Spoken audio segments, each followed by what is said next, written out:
from the blackest corners of your mind, they call, pulling you deep into shadow, twisting your senses, keeping you from sleep. It's time to face your darkest fears.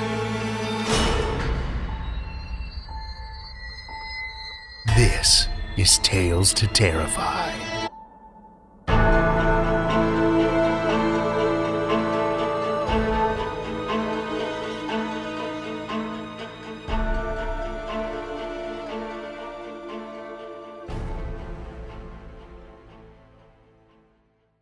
Good evening, children of the night, and welcome to Ohio.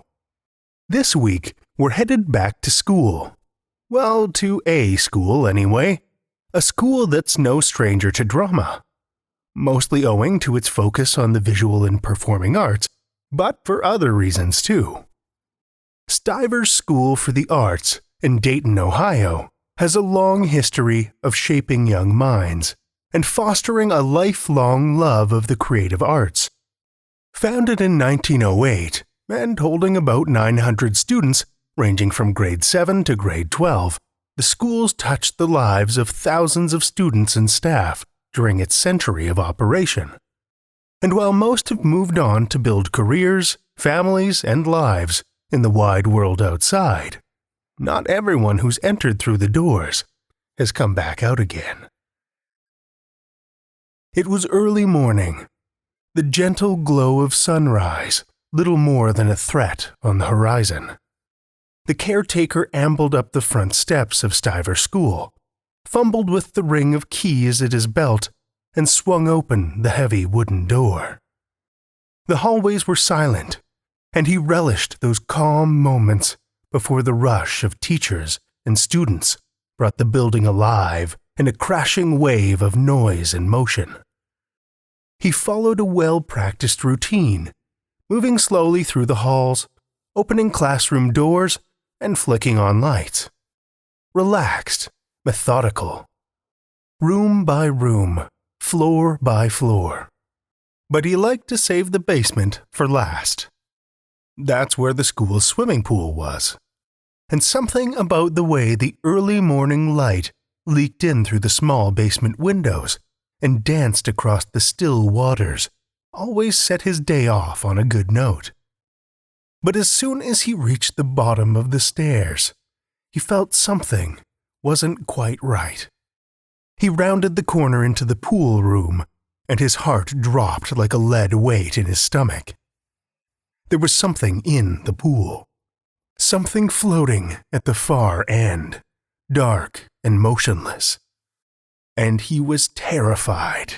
He knew exactly what it was. The shape, the police discovered when they pulled it from the pool, was the body of Mary Tyler, a teacher that had worked at Stivers. And there was no mistaking her death as an accident. She was fully clothed, and held tightly in her stiff fingers were a broken pointer and a locket. The locket proved particularly telling, too. Unclasping the small silver keepsake, they found a picture of her parents on one side, and a torn image of what appeared to be a young man on the other. It didn't exactly take a feat of deductive reasoning to figure out that the missing photo was more than likely an image of Mary's murderer. And given the rumors that had been swirling around her for some time now, fingers were pointing quickly and unanimously in one direction. She'd been involved with one of her students, it seems, a senior, and things seemed to be heating up, to be getting serious. But obviously, something had happened to turn the romance sour, and the only one who could shed real light on the mystery was nowhere to be found. Despite all efforts to track him down, the student had vanished and was never heard from. Mary's killer was never brought to justice, and the pool was eventually drained and covered over. Never filled in or demolished, mind you. Instead, a classroom was built over top of it. But the pool itself didn't go into complete disuse either. A large space like that made a perfect spot for storage. So, a trap door was built into the bottom of the classroom, which, at least in theory, allowed staff access for placing anything they needed kept out of the way. Mostly, it was maintenance staff who went down into the old pool. But occasionally, students would venture down there as well. And it wasn't long before chilling reports of a ghostly inhabitant of the underground pool began to surface. A luminous, pale woman, they said, would appear floating in the air. She would bob and drift aimlessly, hair and clothes swirling around her as though suspended in water. She'd plead silently with whoever she encountered, staring, unblinking with sad, milky dead eyes. But her pleas weren't always silent either. She was frequently encountered in the network of underground service tunnels hidden deep beneath the school, too. There she wails and shrieks, piercing the stillness with sharp screams and cries, and banging on pipes, desperate for attention and help. The classroom that sits above the pool isn't immune to her influence either. Objects have been known to disappear. The temperature fluctuates rapidly, turning from comfortable and warm to bitterly cold in a matter of seconds, and the lights flicker with no perceivable cause or reason. Now, to call a 100-year-old murder mystery a cold case, that's a bit of an understatement. So if her restless spirit is searching for justice, unfortunately, I don't think she'll be settling down anytime soon. Overall, that doesn't sound to me like an environment all that conducive to focus or studying. It may not appear on any curriculum, but if there's one thing the students at Stivers School for the Arts are sure to learn, it's the spirit of patience. Let's hear some fiction. Our first story for the evening comes from Mike Ramon, who, quite simply, is a writer living in the Midwest. Children of the Night, join me for Mike Ramon's Killer on the Road, a Tales to Terrify original.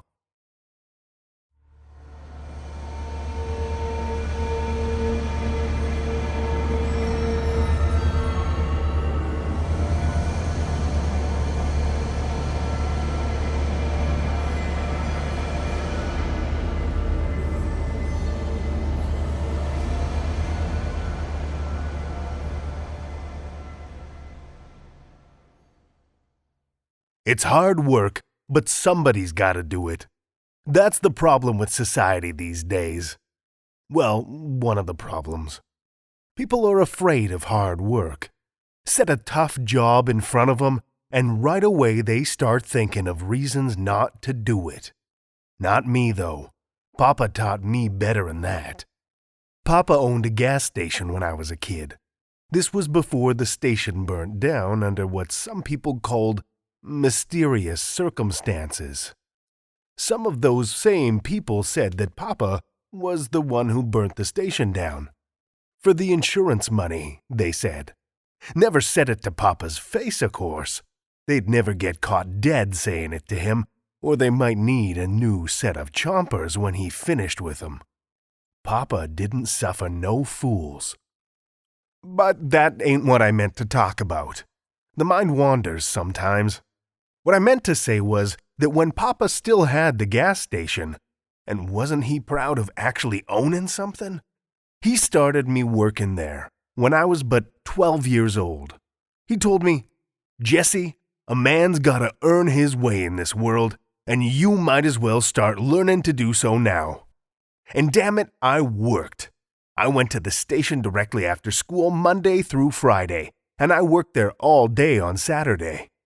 Sunday was my one day off, and I was just thankful that Papa made Mama let me off from going to church, so I could have the day to myself. Mama, being a Christian woman through and through, wasn't too happy about the arrangement, but Papa's word was law in our home. I still remember this one time. Hold on.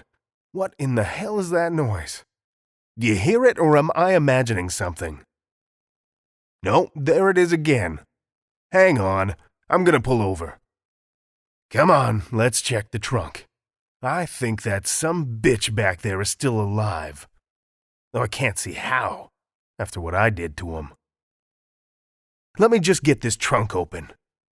Yep, there's the problem. Pipe down, you bastard, or I'll really give you something to scream about. Look at the state of him. Pitiful, ain't he? Do me a favor, will ya? And grab me the hammer from inside the car. It's in the back seat there. Go on, get it. Fine, I'll get it myself. Just keep an eye on old boy here. All right, let me see. Where is this damn hammer? I swear I left it right here. Ah, got it. Move out of the way, Sonny. You don't want to get any splatter on you. Here we go. 1, 2, 3. 3 whacks. It took 3 whacks to put him out. Must be losing my touch. I'll give him one more for luck. All right, that's that. Close the trunk for me, will ya? I'm gonna wipe this hammer down. As another lesson Papa taught me, always keep your tools clean. Okay, hop back in. We got a lot of ground to cover. I want to be in Lubbock before dawn. The highway sure is spooky at night when you're all alone. You get to thinking about all that darkness on both sides of the highway, and you start wondering if something is waiting in that darkness. Waiting for some sorry sumbitch to get a queer idea in his head to leave the road.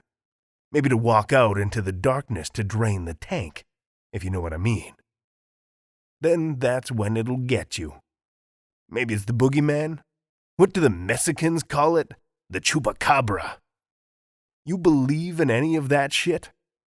No, neither do I, not really. But sometimes I wonder. But hell, I ain't alone, am I? I got you with me. Anyway, what was I talking about before I had to deal with that asshole back there? All right, Papa's gas station. This one time, a woman came in and needed her tire changed. Well, I'd never changed a tire in my life. You think that stopped Papa from telling me to go out and change the tire of my own self? No sirree, Bob. Just handed me the jack and told me to take care of it. I knew better than to ask questions. The damn tire seemed bigger than me, but that might just be my memory playing tricks on me. I jacked up that car and changed out the tire, and the pretty lady gave me a $2 tip. I had to lie to Papa, something I didn't do often, mind you. I told him she only gave me $1. He took it off of me, but I got to keep the other $1, the one he didn't know about. Bought me some candy with it. What do we have here? Speaking of blown tires. Nah, this can't be a coincidence. It just can't be. This has gotta be a sign. What do you mean, what do I mean? Just look up ahead. Don't you see the station wagon up ahead? Look at that man trying to change that tire. I bet he ain't never changed a tire in his life. Let me see if we can't give him a hand. Tell you what, if you don't want to get your hands dirty, you can just wait right here. Don't go anywhere, okay? I'll be back in a jiffy. Did you miss me? Oh, come on, I wasn't gone that long. I took care of all of them myself, but you're gonna have to help me load them into the back of the wagon. Don't give me that face. I did the hard part already. It ain't but 4 of them. Mommy, Daddy, and the kids. Kids can't weigh more than 80 pounds. Come on, get your ass out of the car and help me. All right, they're all loaded up in the back. Get in, we're running late. No, not that car. Get in the wagon, boy. What about the guy in the other car? No, there's no room for him. Don't worry none about him. He won't be riding in any rodeos anytime soon. Go on and get in the wagon. I'll take care of the car. I think I still got a spare can of gas in the back seat. Can't leave no evidence, can we? Whew, boy! Look at it burn. Almost burnt my damn eyebrows off. Let's get rambling. I want to be far gone when the fire trucks show up. Go ahead, turn the radio on if you want to hear some music. No, fine with me. Just wait till we get to Lubbock, boy.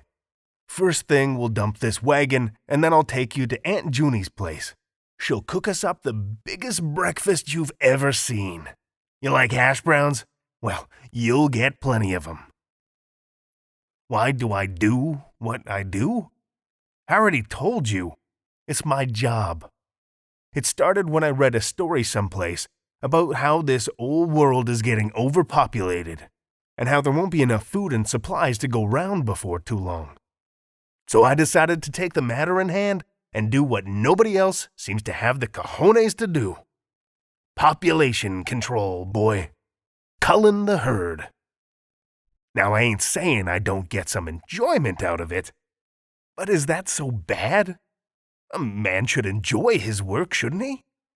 They say you should do what you love. Sure, you don't want to listen to some tunes? Well, I do. Let me find something good. Boy, can't wait to get to Aunt Junie's. Yep, I really think she's gonna like you.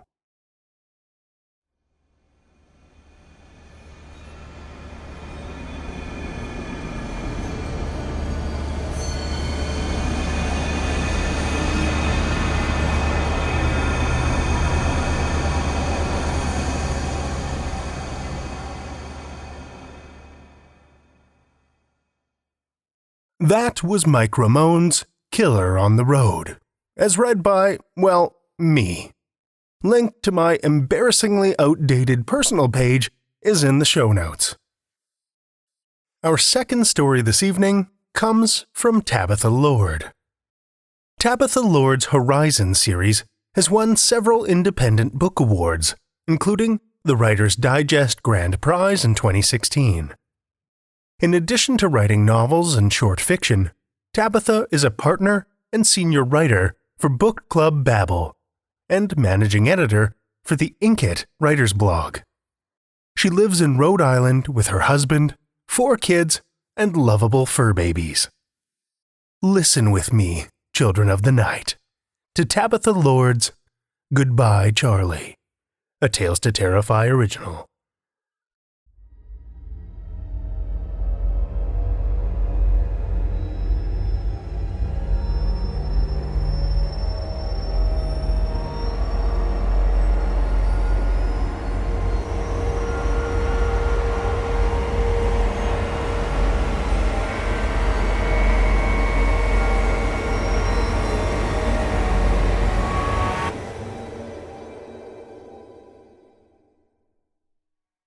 When Charlie awakens before dawn to find the bed empty, the first thing he thinks is, she's cheating. There's absolutely no basis for this errant thought, but it passes through his mind nonetheless. Usually he finds her in the bathroom, or in her studio, or curled in their daughter Julie's empty bed. The digital clock on the night table blinks disdainfully at him for over half an hour before he goes looking for her. She is not in any of these places. He sits on a bar stool in the kitchen and taps his fingers on the granite countertop. The ice maker and a sporadic drip from the sink, the one he is supposed to fix but hasn't gotten around to yet, provide the only break in silence. He knows he is alone in the house. 10 minutes pass. Then 15. Finally, he hears the back door rattling, and without knowing why, he rushes up the stairs and dives into bed, feigning sleep. When she tiptoes into the room, sliding her damp, warm body between the sheets, she is slightly out of breath. He rolls toward her and inhales a faint scent of dirt and outdoors.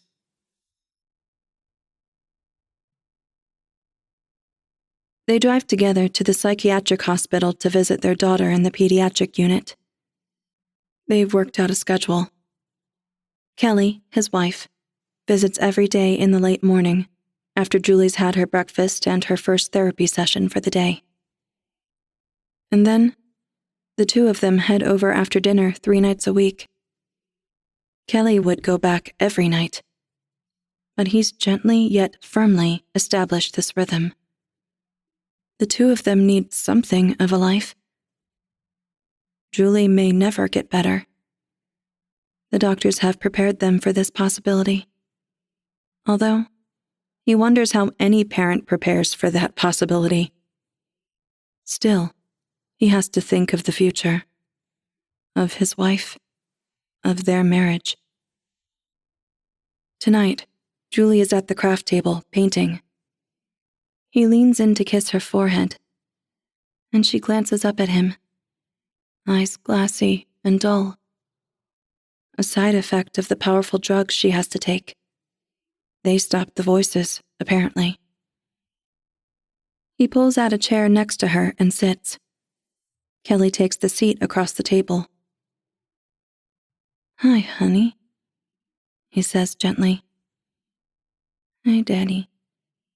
She answers without looking up. His heart breaks a little. "Daddy." She dips her paintbrush into a jar and drags it across the paper. Kelly bites her lip, eyes filling. "How was your day today?" he asks. "Okay," she answers. Another dip, another brush. Red blends with yellow. "Did you have math today?" He tries again. Math isn't Julie's strong suit, but she was always a good student, always striving for straight A's. Math gave her a run for her money, though. "No math." The paintbrush swishes across the page, back and forth, back and forth. He sees her portfolio leaning against the wall next to the table. Edges of thick painting paper peek out. "May I look at those?" he asks, motioning at the oversized folder. Julie nods. The first painting looks like melting human figures against a backdrop of angry flames, wide black holes where their mouths should be, frozen screams, hair on fire, eyes dripping blood. They remind him of a Holocaust exhibit he's seen at the City College Art Museum. Sculpted forms interspersed throughout the space, set amidst photographs of barbed wire and empty shoes. Shuddering, he files the paintings away. That night, the 3 scotches he's consumed before bed allow him to sleep through his wife's middle-of-the-night wanderings. But the next morning, when he leaves for work, he notices muddy footprints across the kitchen floor. Dark circles rim Kelly's eyes at the breakfast table. Stress, he thinks. A day later, he catches her huddled in the corner of the bedroom, hands over her ears, rocking and mumbling, "Be quiet," under her breath. When he pulls her up from the floor, she buries her head in his shoulder, insisting she is fine. She just isn't sleeping well. She spends entire days in her art studio, abandoned when Julie first got sick, but now seemingly a haven. When he asks to see her work, she refuses. When he tries anyway, he finds the door locked. She drinks more, but then, so does he. On a Tuesday night, he awakens to find her gone from the bed again. Fear churns in his stomach, hot and acidic, and he is momentarily frozen in place. This time, when he hears the clicking of the doorknob, he rushes down the stairs in his boxers, afraid if he stops to put on a sweatshirt, he'll climb back under the covers in silence. In denial. He flips the light on in the kitchen just as Kelly steps inside. She doesn't blink. Her eyes are glazed and dull. Her movements awkward and heavy. "Kelly," he whispers. She walks past him to the stairs, her paint-smeared t-shirt plastered to her body with sweat. He says her name, loudly this time. When she doesn't pause, he thinks she must be sleepwalking. When she enters their bedroom, he moves in front of her and touches her arms to give her a gentle shake. Now she blinks. Her eyes widen, and she screams. "It's okay. It's okay. It's just a dream," he says soothingly, pulling her to him. "We have to get Julie. There isn't much time." She pushes away, frantic. "No, honey. You just had a bad dream." "I'm almost ready. Please, let's get Julie." She rummages through the drawers, tugs on a pair of pants. He grabs her hands to stop her, noticing the dirt under her fingernails, a smear of it across her cheek. "No!" she shouts at him. "We have to get Julie. It's coming." He wants to break down and cry. He wants to shout back at her just to fucking pull it together.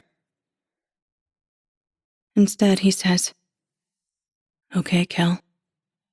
We'll go get Julie." In the car, she sits next to him, picking her cuticles.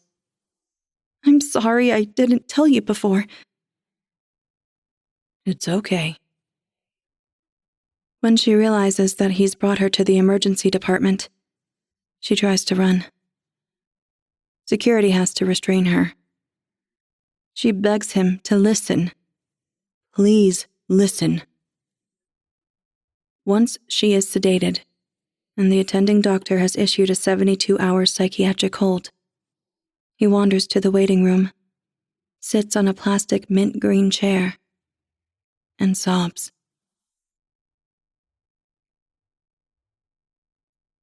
It's Saturday. He visits Julie first. She doesn't ask about her mother, and he doesn't offer. They share a contraband bag of M&Ms at a picnic table in the enclosed yard. A whisper of a smile crosses Julie's lips when she pops a piece of colored candy in her mouth. As he drives to the adult ward, across town, he wonders if crazy runs in families. He considers that Kelly may have given their daughters some kind of illness of the mind, even though Julie exhibited symptoms first. He blames his wife, rages at her from behind the wheel of his Toyota Camry. And then he is nearly crushed by a wave of guilt and shame. When he arrives at the hospital, he speaks with the doctor first. Words like schizophrenia, psychosis, and bipolar disorder are thrown around. But they haven't settled on a diagnosis yet. Kelly is sitting in a chair in her room, bundled under a blanket in the over-air-conditioned room. Her face, devoid of makeup and scrubbed clean, looks childlike. Her eyes shine with the same hazy confusion as Julie's, but when she looks up at him, he sees fear reflected in them too.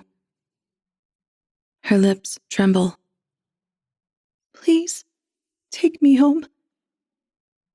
"Soon, honey," he says, kneeling in front of her, taking her cold hands in his. She knows he is full of shit and turns her head away.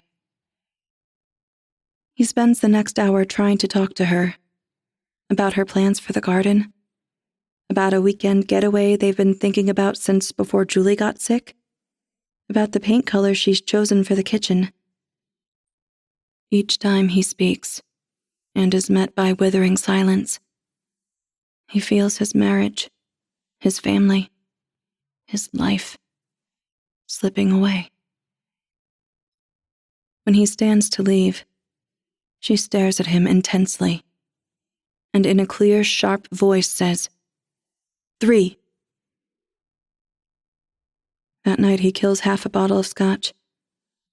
When he thinks he hears whispering from Kelly's art studio, he ignores it with such willful self-deception that he almost laughs at his own stubbornness.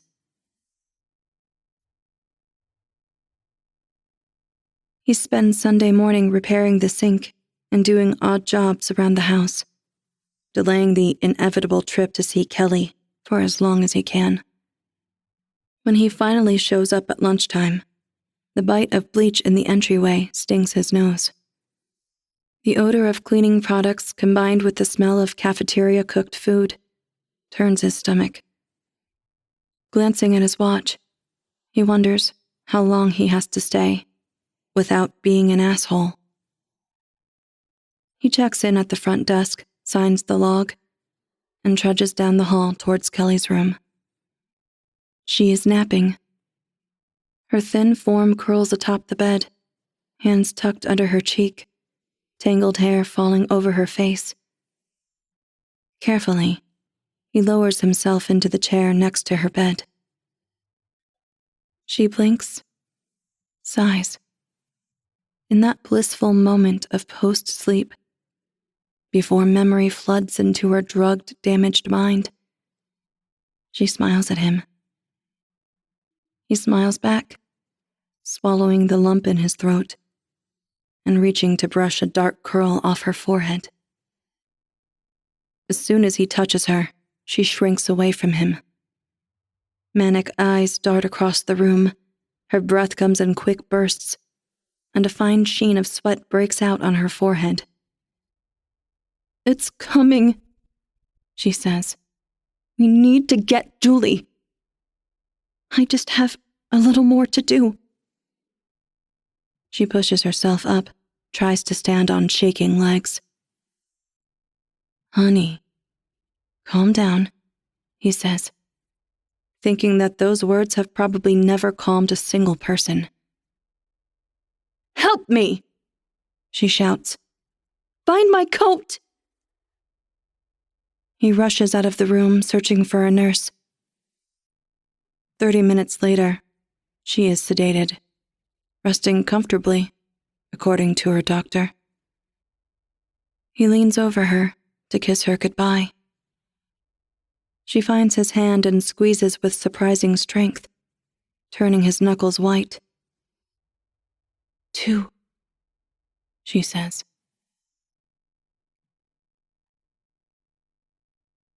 He switched from scotch to vodka, not because he really likes it, but because it seems to hit him harder, faster. His throat burns, but he's already feeling the pleasant, numbing buzz in his brain. Wandering the house, glass in hand, ice clinking, he stops in front of Kelly's art studio. He jiggles the doorknob. Locked. He takes a long swig, turns to go, and then hears the whispers. There is an urgency to the indecipherable chatter, an urgency that compels him to tug at the door handle harder and harder. Finally, he steps back and kicks. Wood splinters. His vodka splashes down the front of his shirt, and the door swings open. The faint, waxy smell of acrylic wafts by, and chalk dust, disturbed by his violent entry, floats up his nose. He sneezes, spilling the rest of the vodka onto the wood floor of the studio. Afternoon sunlight casts dancing shadows on the wall, illuminating Kelly's handiwork. Paintings and chalk drawings cover every surface, taped haphazardly to the walls, hanging from wires with clothespins, strewn over the work table.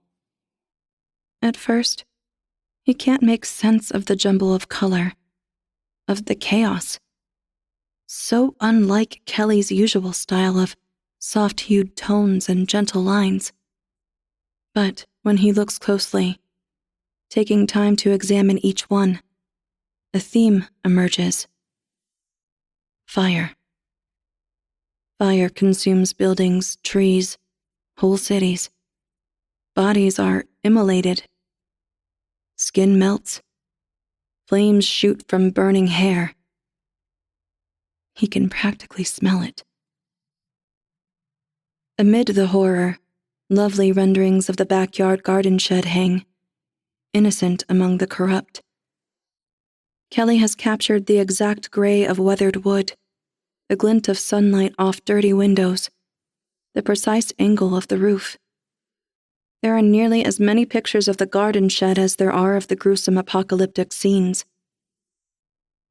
His alcohol-addled brain struggles to process what he's looking at. And before he can come up with something rational, he's in the yard, fishing through his pockets for the keys, spilling change and dropping his Swiss Army knife onto the muddy ground. With slow, deliberate motions, he retrieves his items, stands on shaking legs, and carefully unlocks the garden shed door. Like their office-turned-art studio, the shed has become Kelly's domain. At first glance, all seems normal. Neatly organized tools hang from a rack, half-filled bags of soil slump against the wall, and tiny plants, grown from seed, sit on tables and reach toward the warmth of heating lamps. They'd always called this little building the garden shed, and that's what they'd used it for. But in reality, it was a sturdy old structure built on a cement foundation the same as the house. They'd talked once of turning it into a small rental apartment. Extra income for Julie's college fund. Now, he surveys the interior space with the paranoid suspicions of a drunk. He scans the tools and eyes the baby plants, tripping once on his own feet as he staggers around the room. When he is finally about to leave, he catches sight of something glinting on the floor behind the table. He squints at a handle protruding from the floor and wonders why he never noticed it before. It looks like a trap door. Searching the workbench, he finds a flashlight and then proceeds to pull open the door. Rusted metal hinges creak. A wooden staircase descends into darkness. He peers down the hole, shining his flashlight into the depths. He can't see much. Wiping sweat from his brow and holding the flashlight with a death grip, he heads down. He counts 8 steps before his shoes crunch on the dirt floor. Moving the flashlight in a slow, sweeping arc, he surveys the cavernous cellar. Metal shelves line the far wall, stacked full of canned goods, bottled water, and kerosene lamps. A camp stove sits in one corner. 3 sleeping bags and accompanying air mattresses are piled in another corner. Plastic crates filled with who knows what are stacked floor to ceiling. When he shines the light on them, he recognizes Kelly's looping script on the black Sharpie marker inscribed labels. First aid, winter gear, toiletries, kitchen items. The flashlight falls to the ground as he rushes back up the stairs. He goes to work on Monday because he can't think of how else to fill his day. But by lunchtime, he knows he's useless. He drives mindlessly to the hospital. Turning up the collar of his jacket against the bitter March wind, he jogs across the parking lot wishing desperately for a drink. He thinks vaguely that he's crossed some kind of line and is now truly an alcoholic. When he turns the corner into Kelly's room, he finds her sitting at the small desk, sketching with soft charcoal. He stops in his tracks, afraid to look at whatever image has slithered out of her brain and onto the paper. But when he steps closer, he sees it is just a tree. The bare branches reach skyward. The way she has shaded and smeared the color suggests motion, wind, a piece of art that the old Kelly would make. He wonders silently when that Kelly began slipping away, replaced by this haunted version. "Hey, Kel," he says, knocking softly.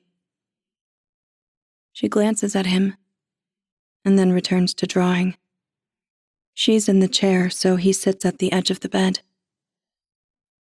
"How are you feeling today?" She raises her eyebrows disdainfully, throwing him a look that he's been on the receiving end of before today. But this familiar, normal exchange doesn't last. In the next moment, she's agitated, begging him to take her home, to go pick up Julie, to help her finish getting ready. He rubs a hand over his face. "Kelly, we'll figure this out. Let's give the doctors a little more time to help you." Defeated, she sinks back into the chair. "Okay." A tear slips down her cheek as she returns to her sketch. He waits 10 minutes, then stands to leave, hands stuffed in the pockets of his coat. "I'll see you tomorrow," he says. She pushes herself out of the chair and walks to him. Her lower lip quivers, and she reaches to hug him. "Goodbye, Charlie," she says softly, burying her face in his neck. He holds her, stroking her back, touching her hair. "We'll figure this out," he repeats. And for a moment, he believes it. Before she steps away, he thinks he hears her whisper, "One."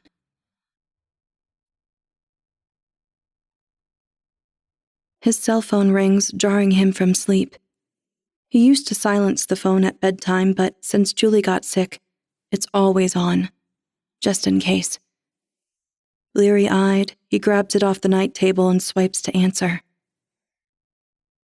There's been an incident. Kelly has been transported to the emergency room. He has to come immediately. His heart pounds against his ribcage as he shoves his legs into jeans and pulls on a sweatshirt and jacket. The faster he drives, the slower time seems to move. Ditching the car in the temporary parking lot outside the ER, he rushes inside. Although well after midnight, ambulances line the entryway. EMTs rush in and out, and a crowd fills the brightly lit waiting room. "My wife is here," he says to the nurse at the triage. "Kelly Hansen." The nurse looks at him for 1 second longer than she should, before asking him to have a seat. Someone will be right with him. When, a few moments later, another nurse escorts him into a small private room behind the triage desk, he knows something is terribly wrong. Sweat beads on his forehead. The doctor walks in, white lab coat billowing. Charlie wishes he could freeze time and never hear the words that are coming next. Words like exsanguinated and self-inflicted. "Can I see her?" he asks. "Of course," the doctor answers. Kelly is covered up to her chest in a clean white sheet. A nurse quietly moves equipment around, tidies up the space, pulls a chair over for him. "I'll give you a few minutes alone." He sits, staring at his dead wife. Her face is waxy, and her lips are tinged blue. But otherwise it looks like she might open her eyes and yawn, ask him if he's made the coffee yet. But she will never open her eyes again. He thinks maybe he should cry, or be angry with her, or something. Instead, numbness envelops him like a fog. The nurse returns.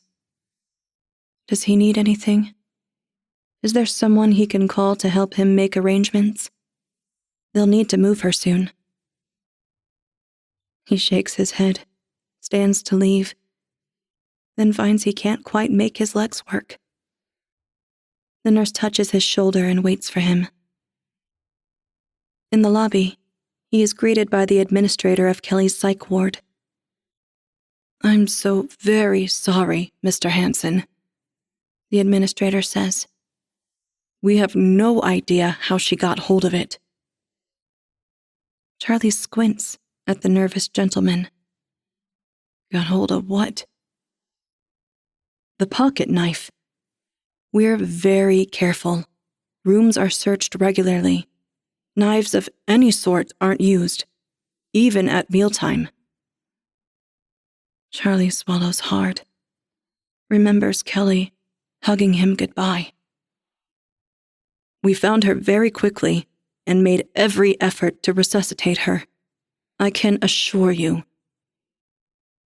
Charlie backs away, turns, and rushes out of the ER. When he pats his pockets in search of his keys, he finds his Swiss Army knife missing.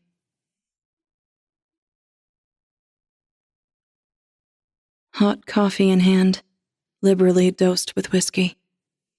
He watches the sky change from deep blue to pale pink. Steam rises from the cup, wisps of white against the chill morning air. Birds chatter and hop about on the frost-covered lawn, pecking for their breakfasts, gathering materials for nest-making.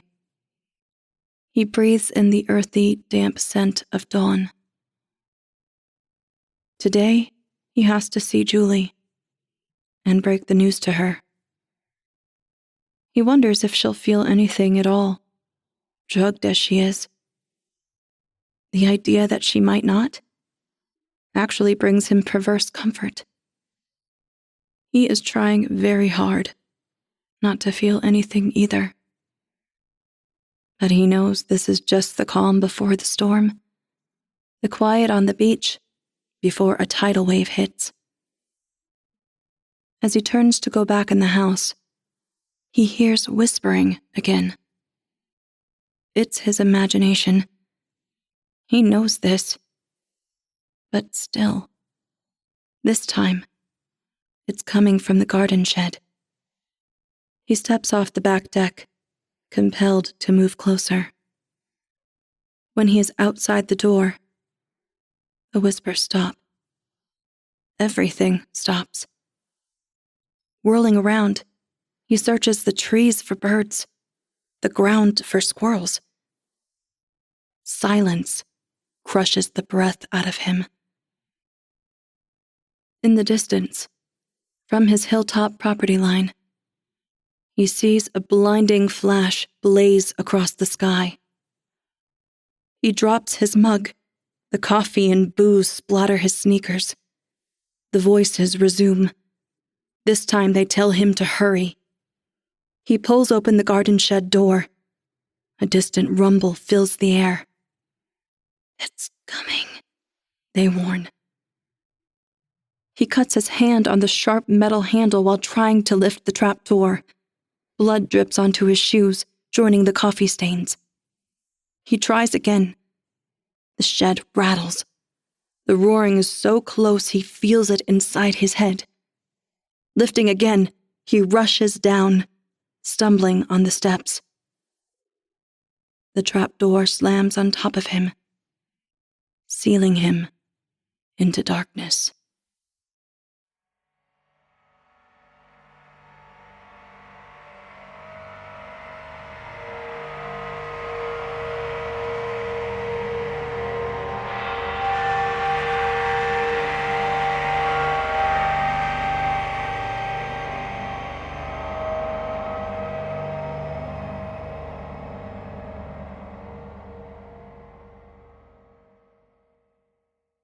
That was Tabitha Lord's Goodbye, Charlie, as read by Heather Thomas.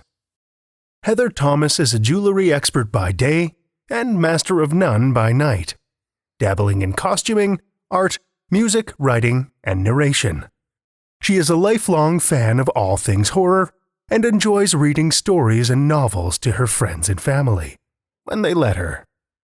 She lives in Denver, Colorado, with her husband and her spoiled rotten cat, Oni. Thank you, Heather.